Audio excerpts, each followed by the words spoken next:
तो हेलो मित्रहरू, यहाँहरु सम्पूर्णलाई नमस्कार, स्वागत। र आज चाहिँ म म्याग्लुङबाट पाँचथरतिरको बाटो ता दमक निस्किने गरी जाँदैछु। पुरै अफरोड रहेछ, तर बाटो त बन्ने तरखरमा रहेछ। यो भर्खर खोलिएको मात्र हो यो बाटो।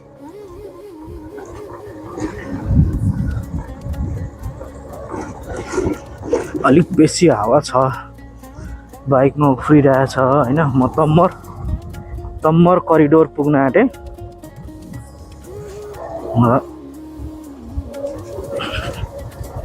तम्मर करिडोर चाहिँ लगभग म भन्दा अब 8-9 किलोमिटरको दूरीमा छ। जस मैले यहाँदेखि तल देखिरहेको छु। अहिले मैले मोबाइल चाहिँ अगाडि ह्यान्डलमा माउन्ट गरिरहेको छु हैन। सो बाटो चाहिँ एकदम मुस्ताङ भन्दा कम छैन। र गर्मी एरिया म्याग्लुङदेखि यता आउँदाखेरि चाहिँ पुरै गर्मी, पानी भन्ने कहीँ छैन। सुक्खा पानी पनि त्यति पर्दैन रहेछ यो ठाउँतिर। अनि बाटो त यतिको ठिक हो, एवान गाउँको बाटो हैन, यतिको मान्नुपर्छ। ठाउँमा अलिअलि अफरोडमा पनि फुल्ली अफरोडहरू भेटिन्छ, तर यताबाट बाइक हिँड्न लायकको छ। मेरो एफजेड मन्स्टर नि हिँडिरहेछ हैन। यहाँबाट तल तम्मरको भ्यू कस्तो दामी देखिरहेछ। अब अहिले म यहाँ अब लगभग आधी घन्टा जस्तो चाहिँ म ओह्रालै झरिरहेको छु हैन। तम्मर आइपुग्न लाग्यो। बाटो त यार यतिको त A1 नै हो, तर अलिकति जेसीबीले मजाले फिजाइदियो भने यता चिप्लो चिप्लिने बाटो अनि उयो छैन क्या, अलिक धुलो चाहिँ उड्छ।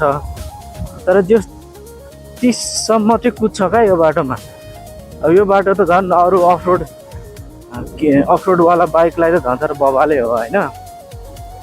यदि मेरो भ्लग हेरेर कोही अफरोड गर्न मन लाग्ने खालको हुनुहुन्छ भनेदेखि यो म्याग्लुङदेखि पाँचथरको बाटो तल झोलुङ्गे पुलको बाटो भन्नु, अनि आउनु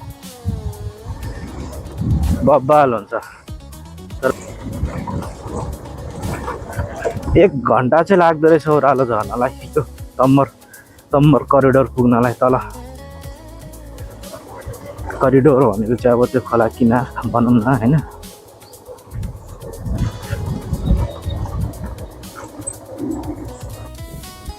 उजाड पनि यति उजाड छ यो ठाउँ है, पानी पनि छैन। अब पहाड चाहिँ पहाड हो, तर मध्य पहाड पर्छ होला सायद यो सुक्खा। यो चाहिँ म्याग्लुङबाट पाँचथर आउने बाटो, तल यो झोलुङ्गे पुलको बाटो। अनि यो बाटो चाहिँ यति सुक्खा छ, कहीँ पानी भन्ने चिज चाहिँ भेटिँदैन रहेछ। हिँडेर आउने मान्छे पक्लक लड्छ जस्तो छ यो ठाउँमा। तर त्यही भए तापनि बाटोको सिन चाहिँ यहाँ राम्रो देखिँदैछ। बाटोहरू बन्दैछ, यो बाटो राम्रो छ, यतिको बाटो एकदम राम्रो है। अब यहाँ नालाहरू पनि बन्दैछ, तर मूल घाट निस्किने र उता जानुभन्दा यताबाट बाटो छिटो पर्थेछ। बाटो राम्रो हुनु हो भने चाहिँ छिटो हुने रहेछ। अलिकति उचाइहरू उकालो जानको लागि चाहिँ अलिक लामो बाटो छ। र यो चाहिँ अब पाँचथर लाइन। यो पाँचथर यता हो कि यता हो थाहा छैन हैन। अब मेरो चाहिँ काम बनेन। म चाहिँ आमाको नागरिकताको लागि कागज जुटाउन आएको थिएँ, भएन। केही कोसिस गर्दा पनि भएन र म गाउँतिर लाग्दैछु। म अलिक छिटो जानुपर्ने हुन्छ, अलिक समय पनि छैन र पेट्रोल पनि लाइनमै छ। पिलिक गर्दैछ, बाटो लामो छ। म सायद पारी डाँडा पुग्नुपर्छ जस्तो मलाई लागिरहेछ। तेर्सो जानु है भन्नुभएको थियो एउटा दाइले। यो बाटो आउनु चाहिँ अलिकति छोटो छ, यताबाट दमक निस्किन मिल्छ भन्नु त आएको हो। यतातिर चाहिँ जङ्गलतिर डढेलो लाग्दो रहेछ, यता टन्नै डढेलो लागेर सुक्खा भइरहेको छ। तलको चाहिँ तम्मर होला सायद है, उता तलबाट आउने बाटो होला त्यो चाहिँ। यहाँ सर्टकट गर्ने ठाउँ हुन्छ। यतातिर पानी हुनु र अलिकति हरियाली हुनु हरियाली छ अर्कै खालको छ क्या गर्मी ठाउँमा हुने खालको हरियाली छ अलिक राम्रो खालको हरियाली हुनु भने मान्छेको बसोबास राम्रो हुन्छ स्पेस धेरै छ एकदम कहाँबाट पिलेन यार बाटो त यस्तै राम्रै छ नराम्रो होइन खाल्डा खुल्डी पनि छैन कहीँ पानी जम्ने ठाउँ पनि छैन हिलो पनि हुने ठाउँ छैन यस्तो छ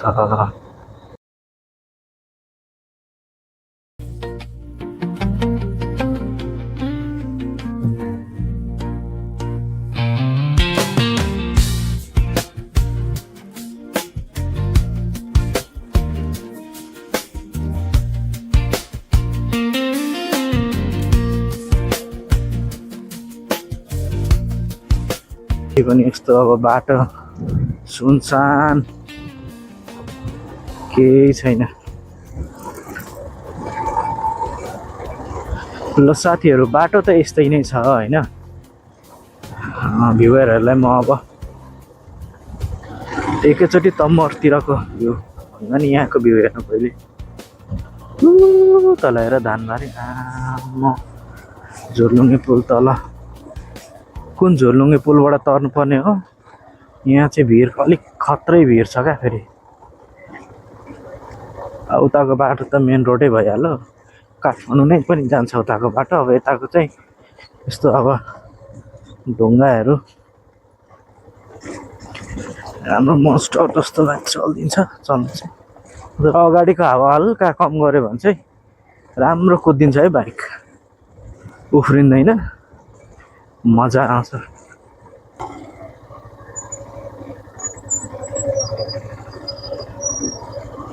यस्तो सर्टकट मारिदिएको क्या मैले नि सर्टकट चाहिँ तर सर्टकट मार्ने खालको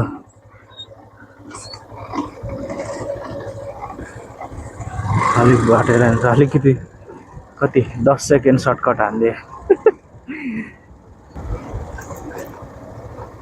कताबाट हो यताबाट त पार हुँदैन है क्या हो तर त्यहाँ ट्रक चाहिँ आएको छ गाडीहरू यता गएका छन् त्यहाँसम्म हेरेर राम्रो यताबाट गएको छैन कि जस्तो छ गाडी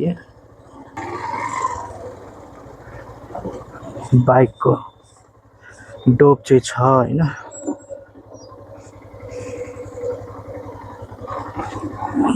डक्स मैले स्टार राइडरलाई यहाँबाट गएको देखेको थिएँ क्या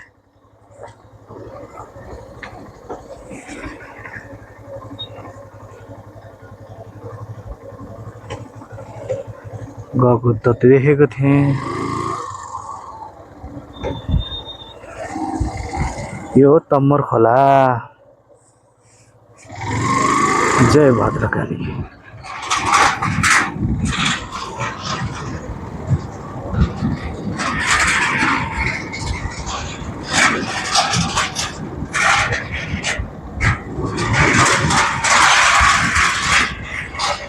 बाटो छ अगाडि बाइक निस्किने बाटो छ अनि उता दमक जाने बाटो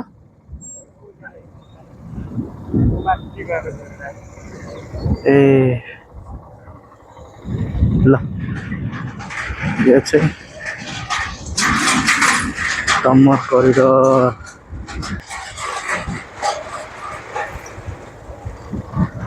हो मागा डक्स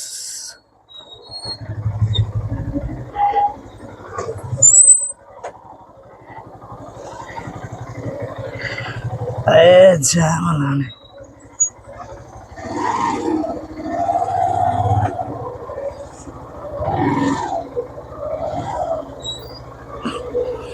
क्या राइडर बनेगा रे बाबा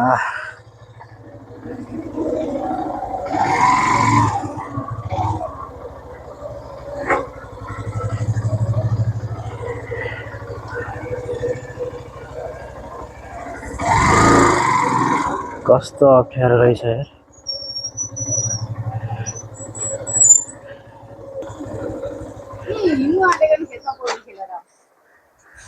हाइट अरे वो बताओ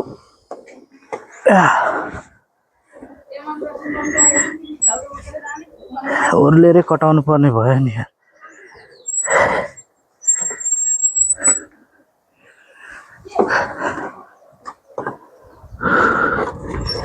माकाडक्स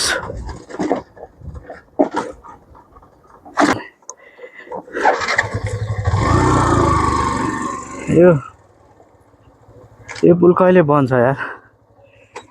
यो पुल बन्नलाई त रेडी भएको रहेछ यार।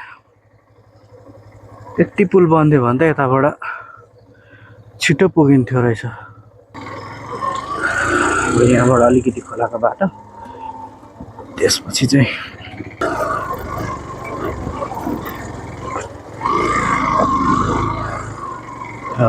monster, you will like a monster.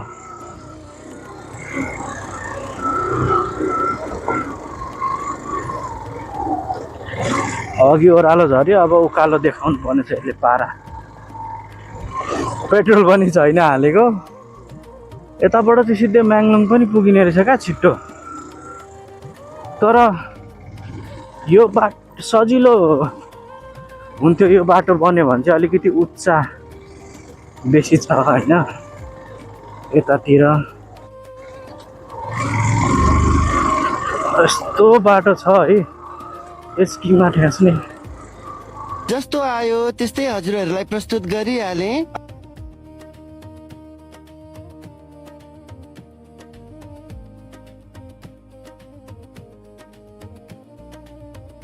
तान्छ ठाडै उकालो छ, माकाडक्स त्यही पनि तान्दिन्छ। त्यो पनि यस्तो यस्तो तरिकाले हो र।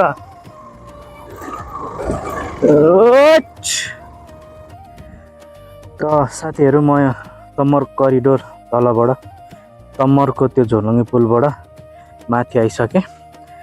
पर पनि रहेछ झोलुङ्गे पुल, यो तमर खोला, अनि माथि छ दमक जाने बाटो र यो अफरोड।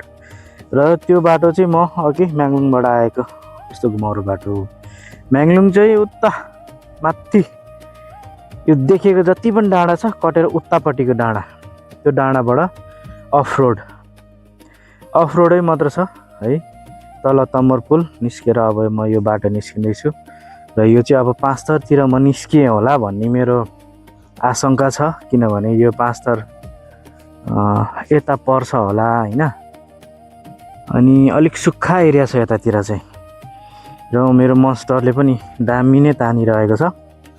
र अब पेट्रोल भनेको 2 लाइन थियो म्याङलुङदेखि आउँदा, 2 लाइनमै आइपुगेको छौँ हामी यहाँनिर होइन। कति किलोमिटर छ सबै भरे गुगल म्यापबाट हेर्छौँ हामी। अहिलेलाई यात्रा गरौँ, सबै कुरा देखाउन सकिँदैन। बाटो अब यस्तो अफरोड छ, यो अफरोडै अफरोड छ, सुक्खा ठाउँ। मान्छे भन्ने एउटा किरो बराबर एउटा चराधरी भेटिँदैन रहेछ यो बाटोतिर। त्यहाँ त झन् अति गर्मी, त्यो लाइन त अति गर्मी। त्यहाँ भनेको चाहिँ अब म्याङलुङदेखि यता छिर्ने बित्तिकैदेखि नै अलिकति गर्दा गर्दै उयो छ। अनि त्यो उताबाट आएको खोला कुन त्यो चाहिँ थाहा भएन, त्यो चाहिँ तमर होला सायद, त्यति मात्र मलाई थाहा छ अहिलेलाई। र यो बाटोबाट म जाँदैछु, अब उता ठुलो बाटो निस्किन्छ, अहिले ठुलो बाटोबाट फेरि भेटौँला। अहिलेलाई फेरि बन्द गरौँ है त। हस् त भाइ।